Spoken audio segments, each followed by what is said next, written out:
meditative moves of mindfulness. So mindfulness holistically attends to what is happening. It is a process of growing the skills to see, to feel, to investigate, to respond to what's happening. And to do this, we have to learn the many ways of mindfulness. So through my own practice, I've come to understand that within this practice, mindfulness is a series of steps, and one after the other allows the practice to unfold. Sitting practice is more like a little science experiment, you could say. We sit still like an object on a petri dish, and we look at ourselves under the microscope of caring attention to see and to feel what's happening in a more nuanced way inside here. Once we've taken our seat, once we've created the holding environment, set up the posture of the practice, then we begin to meditate. We begin to practice mindfulness, begin to see what is really happening from that posture of caring attention, feel what is happening somatically from that posture of caring attention, investigate what is happening from that posture of caring attention, and respond skillfully from that posture of caring attention. So each skill is cultivated separately and together for insight to arise. But it always starts with the first order of business of seeing. We have to see what we're doing, see what's happening before we can do anything about it. We notice a lot of things. Right now, you notice a lot of things on your screen, right? But for attention to land on one object long enough to know what it is by name, that's the kind of attention we're talking about. This clarifies our attention. It sharpens the precision, the accuracy of what it is I'm actually seeing. Disturbances often happen so quickly that we miss them. We fly off into anger, anxiety, fear, or we sink into despair, doubt, or boredom. One moment we're here, and the next moment we've been hijacked into an argument.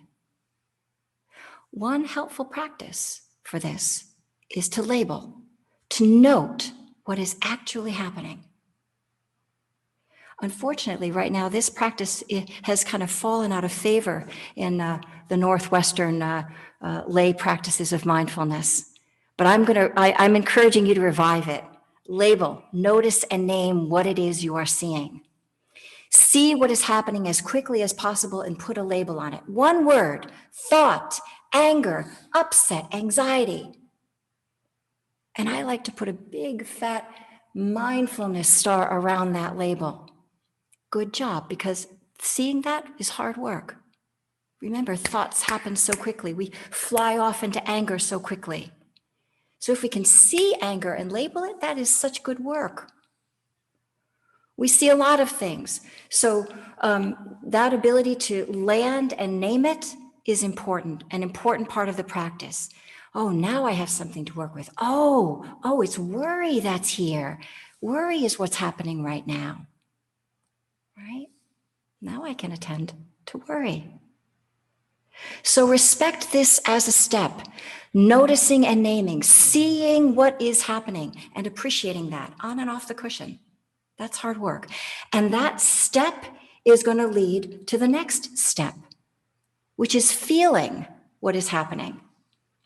And we want to learn how to feel without getting caught, without getting overwhelmed, or without spacing out. So we learn the high art of modulating, of pacing, of titrating, so that we learn how to stay steady, get our sea legs.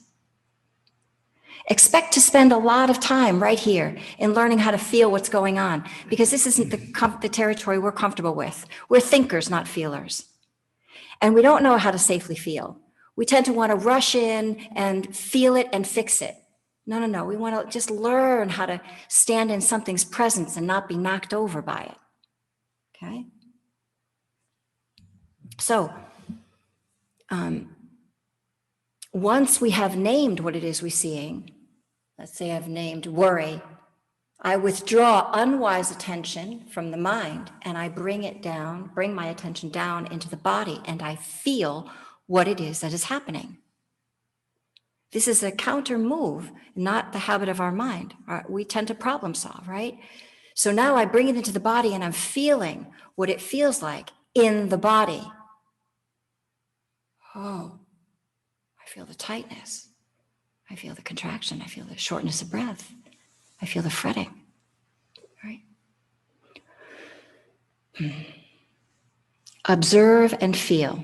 This is the next step. And as we practice this, as we steady ourselves and get our bearings and feel, oh, now we can figure out, oh, how do I work with this?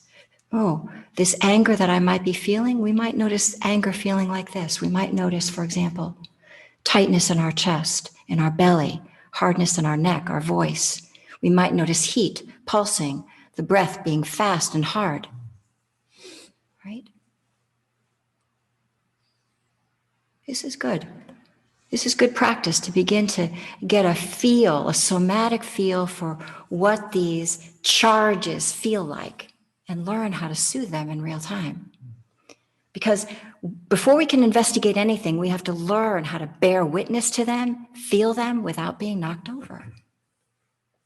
So in this step, we're actually learning how to grow the arms of a caring elder who can help us hold the moment, right here, this moment.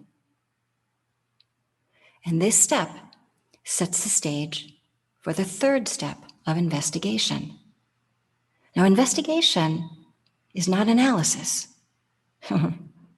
No, it's feeling in a more nuanced way, right? It's looking at what's happening from the perspective of less suffering and more ease of well-being. Can we look and feel more closely because we've gotten our sea legs and our balance? Can we look now? Investigate and feel what anger really feels like in body, breath, heart, and mind. Anger is not a pleasant emotion to feel. Someone was talking about this yesterday. Right. Anger burns, and it has a pattern of tension that arises in the body. Most of us don't want to feel that. We want to rush to problem solving. Let me get as quickly away from that anger as possible. But the practice over time, as we get our sea legs, asks us to go a little closer or to stand with it and start to really investigate, what is this? What's the cause and effect, which we'll look at over time? What does it feel like? How do I relate well to this? Right.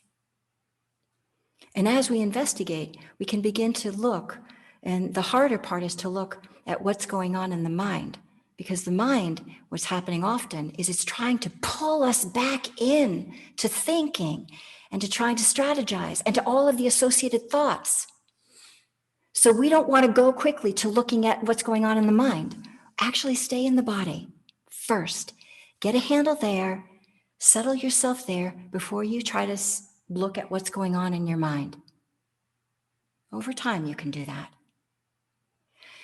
But as we begin to investigate, this begins to set the stage for discernment, for learning how to best respond to what is happening.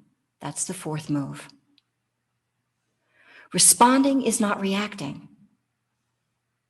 Susan reacts. Mindfulness responds out of caring attention based on considering my well-being and the well-being of what's going on around. Now we're going to respond as skillfully as possible. That's different, right? Susan is going to strategize to take care of Susan. Mindfulness is going to strategize to take care of what's going on in the whole interdependent landscape and what's going on with me, what's going on here, what's going on here. But now, when we begin to respond, we're looking at we consider what the options are. What is needed now, right now, to help me restore balance, to respond skillfully? And the answer to these questions of what is needed now and what will be helpful lie in the present moment, nowhere else. This present moment, because any given moment it's going to feel differently, and your capacity to hold will be different. It's a very alive question. Even when you're on the cushion, even in one meditation, what do you need in this moment to be able to stay balanced? Or if you're sitting in pain, you're sitting in physical pain, and then you have an upsetting thought. How do you hold that mess? Right? We have to learn how to do that. Learn how to stay grounded enough to be able, in our bodies, to be able to hold the unwieldiness of both of those. It takes time and practice. So that's what we're going to start to learn how to do, is to get our bearings with this. Now the 4 moves again are we learn how to see what's going on, see what's happening. The second move is feel what is happening. Inside, somatically, feel that. The third move, when you are ready, as you are able to be stable, let's investigate. What does it feel like in body, breath, heart, and mind? The fourth move, let's respond skillfully to what we're seeing and feeling. Let's respond skillfully out of that place of care and interest for our well-being. These are the ways of mindfulness, and this is the direction toward freedom.